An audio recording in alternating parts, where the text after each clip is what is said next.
இப்ப பாருங்க பொள்ளாச்சி விவகாரம், நம்ம எதுக்கு ஒருத்தர் சொல்லணும் ஒருத்தர் சொல்லக்கூடாது. பொள்ளாச்சி விவகாரத்துல பாருங்க, அதுல எவ்வளவு அரசியல் இருந்தது.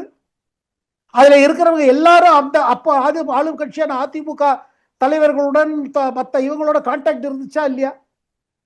சில நிர்வாகிகளும் அதுல இன்வால்வ்டு. அது பாருங்க, அது அது இன்னும் இதை விட ரொம்ப மோசமான விஷயம். தொடர்ந்து எக்ஸ்பிளாய்டேஷன் விடாம அவங்க எத்தனை பேர் அவங்க விக்டிம் பாருங்க. அவங்களுக்கு பிளாக்மெயிலு என்னெல்லாம் நடந்துச்சுங்க. நான் சொல்வது என்ன சிவா சார், கிரெடிட் எடுத்துக்கிறதுக்கு முன்னாடி பொள்ளாச்சி போலையும் அண்ணா பல்கலை போல சில சம்பவங்கள் இப்போ நடந்து கொண்டிருக்கிறது.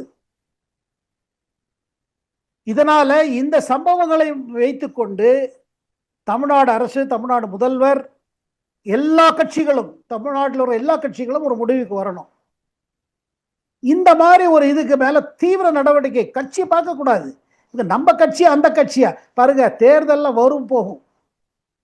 குறிப்பிட்ட அமைச்சர் ஜெயிப்பாரு தோப்பாரு அது வேற விஷயங்க. ஆனா தமிழ் மக்களுக்கு, தமிழ் தாய்மார்களுக்கு, தமிழ் பெண்களுக்கு அவங்களுக்கு கொடுக்குற ஒரு ரெஸ்பெக்ட், ஒரு டிக்னிட்டி ஆஃப் விமன் இருக்குதுங்க.